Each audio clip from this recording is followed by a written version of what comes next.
Hello, everybody. This is Harry Caruso, founder of Car Wash Advisory, and thank you so much for joining another episode of our podcast. Today, we have a very special guest, that of Pete Nani, CEO of ZIPS Car Washes, and we are going to have a lot of fun here today. So, Pete, thank you so much for joining us. Thanks, Harry. Newly minted CEO. One last point before we jump right in. Dennis Zimberoff, managing director here at Car Wash Advisory, is also joining us. And with that, Pete, talk to us more about this newly minted position. Sure. Glad to be at ZIPS. It's a very exciting part. Uh, Coming out of Chapter 11, so post-emergence. Uh, Lots of momentum, lots of wind in our sails, right side of the balance sheet. So all those things are very positive. Having had some experience in this previously through when Wash Depot went through this back in 2000, 2001, it was a great experience, as hard as that sounds, or as, you know, different as that might sound. It was one of the best experiences I've ever had in my business career. A couple things happened there. First of all, nothing galvanizes a team like going through a crisis situation like that. And it absolutely did. But to come out on the other side positive um, really gives you an appreciation for everything that you have, right? And everything that you had to fight for. And Wash Depot was better for it, and ever since is probably one of the strongest financially balanced companies in our industry that you don't hear much about. But they are fantastic company. Hope to do the same thing here at ZIPS. So coming out, money in the bank, balance sheet's been restructured, learning about the team here, and everything that they've done in their battle for survival, which was really extraordinary. But the people that are here are a good team, and we're going to work with them and get them organizationally prepared through operations, through training, through facilities maintenance, kind of the key parts there, and take them to the next level. And Pete, we have so much to discuss today, and I want to make sure that we focus most of all on what lies ahead because that's the exciting part. But with that being said, I mean, you did it in terms of Zips coming out in the time frame proposed. I have to be honest, I am shocked. Well, in speaking with the lenders, and I started speaking with them probably towards the end of January, they were pretty uh, on top of everything, and they enlisted some good companies, Alex Partners, Hilco, Evercore, uh, and they had a plan, and they stuck to the plan and really worked it out well with the REITs and unsecured creditors. And hats off to them. I had very little to do with that process for sure, but they took some experienced people, and through the new lenders, HPS, Brightwood, Pennant Park, and some others, had some really strong departmental people that guided the process. So they're happy to be out. They're looking forward to the next chapter for sure. We're in close contact often, as you might imagine. So, Pete, let's talk about that next chapter. Give us the story here, give us the scoop. What does the next chapter for Zips look like? Well, really, the next chapter is centered around people and making this a people development company, right? Um, this company is going to wash 20, 25, hopefully 30 million cars. And that's not done with people in an office, right? That's done with boots on the ground. Where's the excitement? Where are the great people that are going to provide a great customer experience every day consistently, right? Everything we do at the site level it's 100 different tasks, and none of them by themselves are difficult. But to do it day in and day out consistently, from site to site consistently, there's the trick. And that's where operations comes in, and training, and proper maintenance.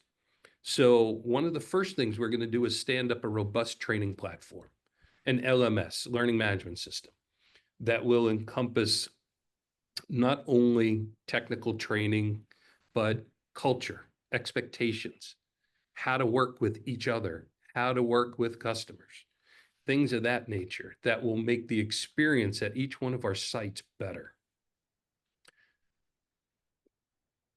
That counters into operations. It will also come into play with preventative maintenance and what's expected at the site level versus the facilities maintenance department. They have a great facilities maintenance department here. These guys have really done a good job and without a lot of resources to do it.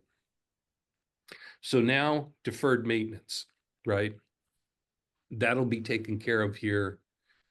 It's being taken care of right now, but over the next 12 months, the properties will be presentable to all customers 100% of the time, right? We're looking for zero downtime, which is great. Previously at True Blue, we had gotten to a consistent 99.7% uptime. It's impressive. Which is fantastic, right? And every time, and we did that because every time that we came across a problem, whether it was a conveyor down problem, how long was that conveyor down? It was down for 2 or 3 hours. Well, what was the root cause of that problem? We would go back and try to incorporate that into training to train out that problem, right? And we weren't always 99.7%. We started at 90 and we got to 92 and then 95. And we trained those things out. That's why all those things have to work hand in hand, because when you do find that problem, who's handling that? Is that an ops problem? Is that an operational issue or is that a facilities maintenance issue, right? Do I have welds breaking? We don't really have our site managers welding, nor will we at ZIPS, right? That's a facilities maintenance job. But it's the ops job to make sure the track, is greased, air pressure is correct. Did we take the link out of the chain? Are my rollers wearing properly? All those simple things that preventative maintenance and ongoing maintenance need to be. So that is that is the plan, right? To get a consistent quality consumer experience every time at every site. It sounds like a lot of accountability on the site level, which people have this idea that accountability, Pete, is a negative. It's somebody coming down on them. But I'll be honest, I think it enhances actually the culture to an extent otherwise impossible. Harry, I love accountability at site Yeah. level because think about this. You come to work, you wash cars, you go home. You come to work, you wash cars, you go home. How exciting is that? Right? But if I'm teaching you a little bit about chemistry, a little bit about grassroots marketing, about your P&L, how to operate a business, how to take care of consumers, now you're not only having fun at work, but we're building a career. So we want to have a defined career path and a formalized training program. We're exceeding beyond what anyone coming into the car wash industry is going to think is a job. The last thing I want is somebody to be here until they think they're going to find the next best job. We are not car washing 20 years ago might have been a stepping stone industry or stepping stone job to the next best thing. It's no longer that. And you don't need a college degree to make 6 figures in the car wash industry.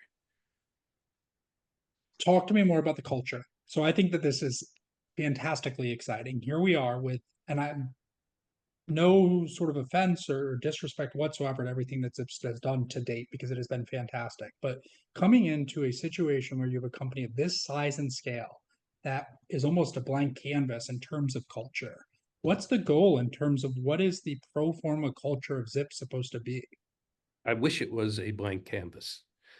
It's a heavy lift right now because while I can come in with these great ideas and concepts and even execute them,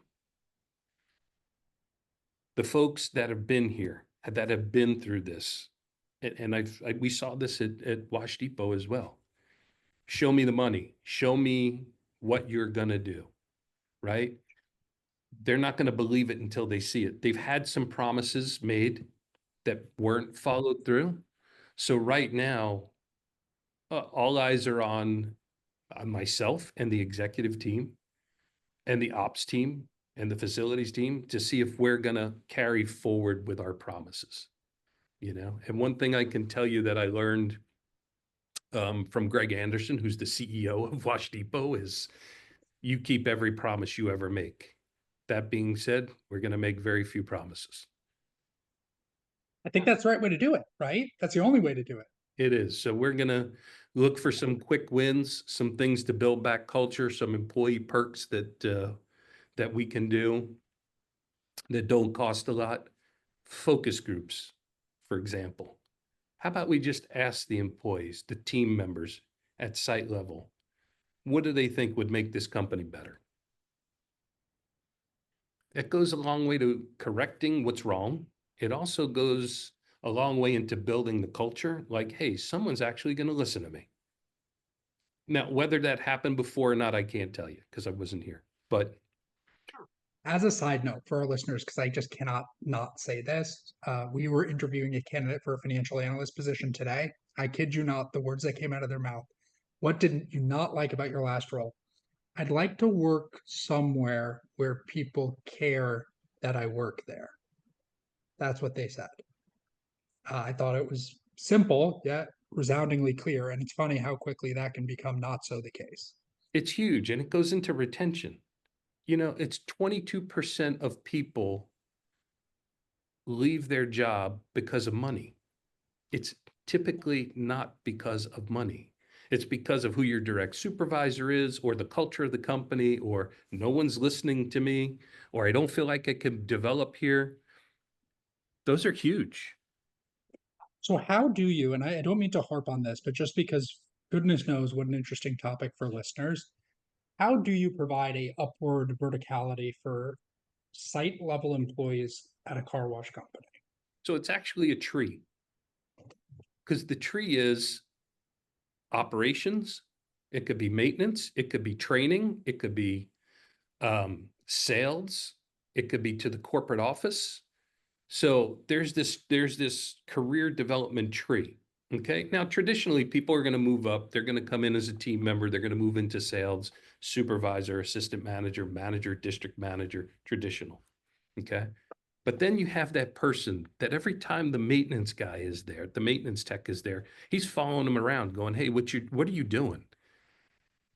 That guy gets identified, that person could be a girl, that person gets identified as an apprentice. So we have our apprentice program, right? So you have an apprentice, tech one, tech two, tech three, maintenance manager, divisional maintenance manager. Um, there's that branch. Then you have people that are just very good, that maybe are a site manager or district manager, but they love to train. And that person moves into the training field. As you build a good learning management system, and I know people refer to an LMS as an online tool, that's only part of it. When you're training to be effective in our industry and probably every other industry, it's not only online training, but it's workbooks, it is hands-on training, it's shoulder-to-shoulder training to be comprehensive and be very good at what you want to do. It's wild. And it sounds like from an organizational standpoint, I mean, it makes sense to have people cross-trained in different elements as well, because it makes them more robust as employees. And they're also your biggest advocates from the recruitment side, which I would imagine you guys are looking at doing right now. We are. Yep. That's a great point. So cross-training people. Once again, let's start with if I'm the person that's guiding cars into the tunnel all day, and I do that 8 hours a day or 6 hours a day, 6 days a week or 5 days a week. How fun is that? Right? Where if I can teach you sales and tunnel operation and possibly some management, how to schedule or how to work in the back room, you're just adding value to that person's career. As far as recruitment goes, we're going to be looking for the best and brightest people with car wash experience, people without car wash experience, people that are looking to develop that maybe aren't happy where they're at, or don't feel like they're developing. Sure, that's going to be a great place for us to find good people. And Pete, would you go ahead and say that ZIPS truthfully wants to be offering long-term careers for these people?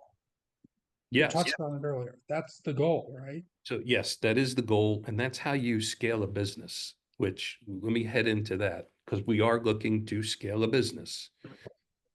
Through the restructuring, ZIPS will drop down from 277 stores to somewhere between 200 and 220. But within the next year, we expect to have greenfield, possible M&A opportunities, and selective. Obviously, we want to grow in the areas that we're strong in the regions that we're strong in, and get some bolt-ons there, but also some greenfield opportunities. So with that, once again, you need people. And those people, you want to have them trained, indoctrinated into your culture, Yeah. right? So going back to training, like we'll talk about the interview process. Every time you hire somebody, you change the fabric of your company. The DNA changes, right? For the better or possibly for the worse. So the interview process, the hiring process is huge in laying out the expectations and how we treat people, and making sure that in the interview process, what we tell somebody is exactly what we live up to. Yeah. Yeah, that's integrity, right? And that shines through. In terms of you're mentioning all these strategies, which is again fantastically exciting, and I think something that everybody and every listener is going to be very much looking forward to seeing. I just want to sort of explicitly state this. ZIPS is not going to stay at the site count that the starting point's going to be, is it? No, The we're going plan, to grow the business. yeah, The new owners, the lenders, which are now the new owners, um, have believe in growing the business and holding it. So this will be an exciting venture going forward.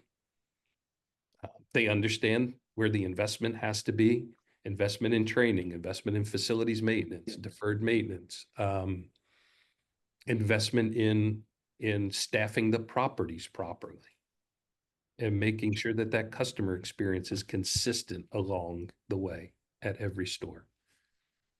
So, Pete, do you have aspirations or a vision for Zips as far as being more of a national player?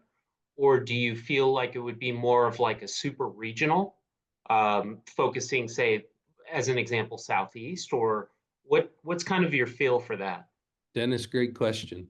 I think the sweet spot in our industry itself is for super regionals, right? Agreed. Mister is a great company, 550-ish stores. They're getting close to being a national brand, but still not, right? I would rather be the best car wash in every neighborhood than try to be a national player. So super regional is where I see us best fit. And with that, building out areas that we're currently in. So yes, I would love to be a super regional. We'll take North Carolina, for example. We're in Asheville, Winston-Salem, Raleigh, Charlotte. That kind of concentration gets us good play.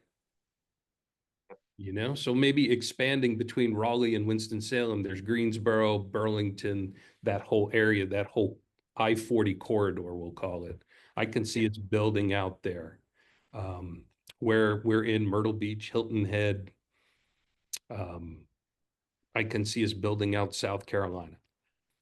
For example, we're pretty decent in Southern Virginia, possibly expanding to mid-Virginia. And so that cluster, that southeastern cluster, I think would be good. Am I going to go try to build 100 car washes in Atlanta? Probably not. Or Houston or something like that.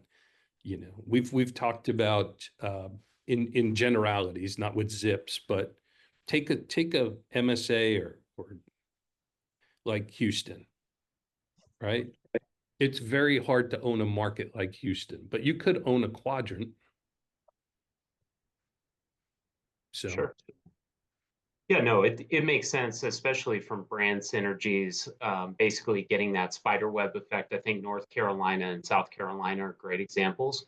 because essentially you have, towns, what, 45 minutes from each other. And if you consistently see the brand, it's a home run. Right. Right.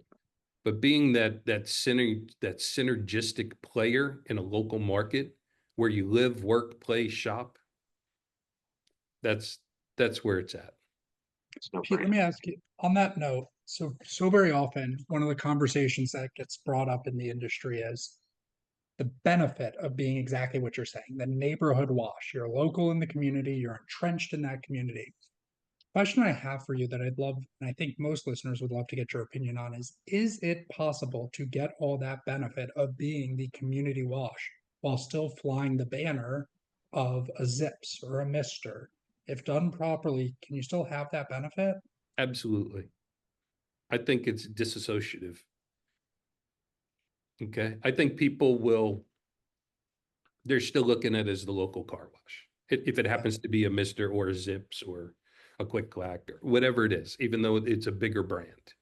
And I think then what happens is you're in Raleigh, North Carolina, and you wash your car at a Zips, and then you happen to vacation down in Myrtle Beach and you see a Zips. Well, you already have that confidence, right?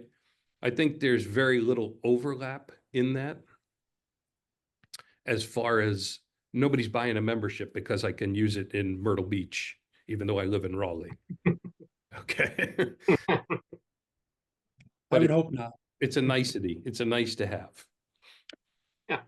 Well, and especially with the training that you're looking to implement, if they come on site and have that great experience, customer experience, they're guided on well, the properties are well maintained, et cetera, that's only going to increase your credibility. I mean, I think you and I would both agree that Mister's best in class with that.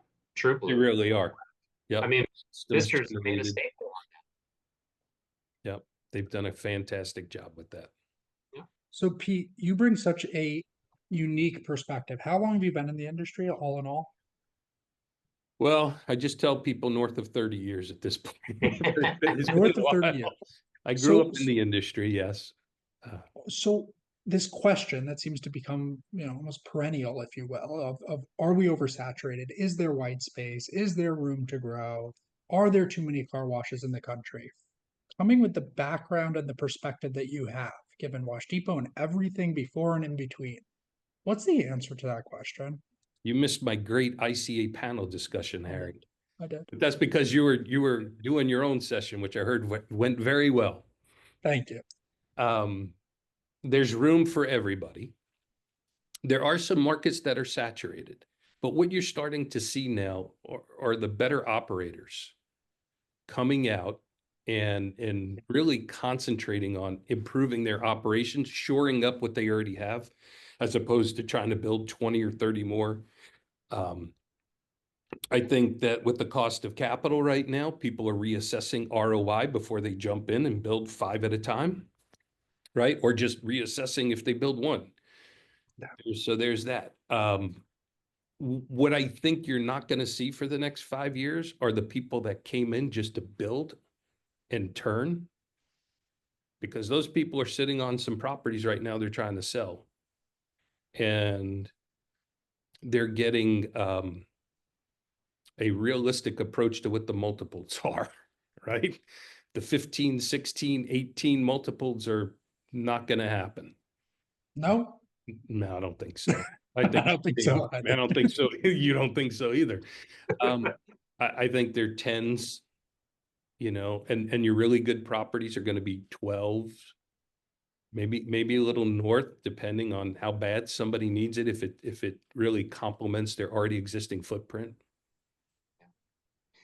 Yeah. In that vein, Pete, one of the questions that we get asked pretty frequently from different operators is, what are your thoughts on horse trading from the perspective of, let's say, Zips has a single site in Tucson and Mister has, a single site in North Carolina, and it makes sense for the properties to be swapped. Do you see a future for that, or do you think that availability would be there? What are your thoughts? Actually, I do, because right now, and I think that's going to happen over the next 2 years. Okay. I see players looking to really shore up their regions and make sure that they're the one or two player. And if I can do that and we can benefit each other, then yeah, absolutely. And not to mention, a lot of these locales, their portfolios are becoming more mature, which I think makes that trade more palpable for both sides. At least there's Right. tangibility. And let's jump back a couple of years when M&A was strong and people were building, and I think a lot of people were just trying to gain store count without really thinking of geographic presence, and they scattered themselves without thinking about how hard it is to operate these things, right? And I can remember, having a conversation with Greg Anderson. We had 84 stores at Wash Depot, and we were looking to sell 27 of them. Now, as an operator, I'm like, I don't want to sell anything ever. Sure. And Greg said, you're beating your head up against the wall for no reason. We can make as much money with 57 as we can with 84. And he was right. Well, and especially because it's close to the, the nucleus of the operation, department, because the farther you get spread, and also the dilution of operational talent in the industry is definitely there So Dennis, because you bring up a fantastic point, yeah, right? We've seen with the entrance of private equity in our industry, and it just exploded. There was no school of car washing. So you took people that in companies that had this multitude of talent, and now they're off in 12 different companies. So dilution of talent.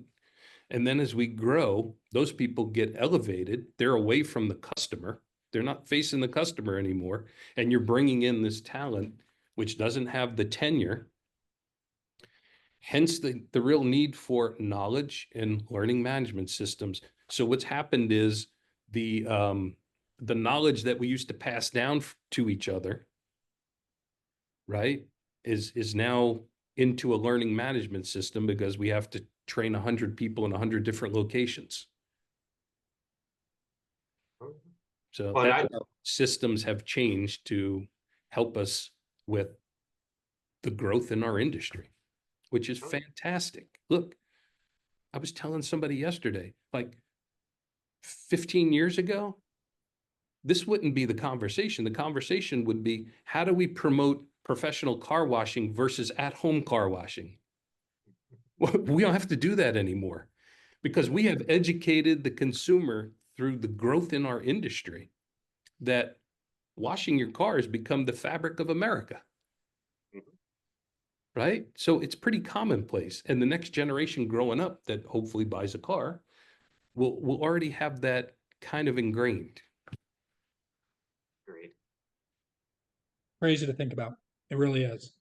First, we got to make sure the wheels are on the train the right way, and then before we go out and add, because once again, there have been several platforms out there that we've seen that have grown too fast without the proper organizational structure, and their EBITDA isn't what it should be. Their operations aren't what it should be. Their consumer experience isn't what it should be. Probably their employee retention isn't what it should be. We want to get those things right, build a strong foundation. That makes complete. Yeah, go ahead. Oh, I'm sorry, Harry. I was just going to ask Pete from just a super high level. We don't have to get in the weeds, but obviously, from a CapEx perspective and rebranding the stores, any plans for that, or giving them facelifts, that sort of thing. We do. We have a pretty extensive budget for refresh, remodel and refresh, which we are starting. We have 46 sites in permitting for remodeling and refresh already. Very cool. So we're going to come out of the gate strong. And then as far as deferred maintenance goes, we have a budget to take care of that. And then we have a pretty robust ongoing repairs and maintenance budget, aside from normal CapEx. So we're going to be enhancing our chemical distribution program to be more efficient there. We're looking at point of sale systems and data collection. So just as a few things. And then as always, quality of the car revolves around water quality and equipment quality. So No, thank you for answering that. yeah, So we're Pete, pretty excited about the future. that's what I was going to ask. So as a last note here, and again, we cannot thank you enough for having or for being willing to come on. What do you want to leave listeners, watchers, this whole thing? What should everybody know about ZIPS moving forward from here? That ZIPS is a good company with good sites and good footprints, good site layouts, and good bones. And we're a good company looking to become a great company. And how's the CEO? Overwhelmed currently, but super happy to be here and excited about what we're about to do to our 1,800 team members. Hopefully we're going to make them very happy. I can't wait to watch all of this come forth. Pete, can't thank you enough for having you or for joining us here today. For listeners, stay tuned for our upcoming episodes, and thank you so much for tuning in. Harry, Dennis, thank you very much. Thanks, Pete. Thanks, Pete. All the best to you. Thanks.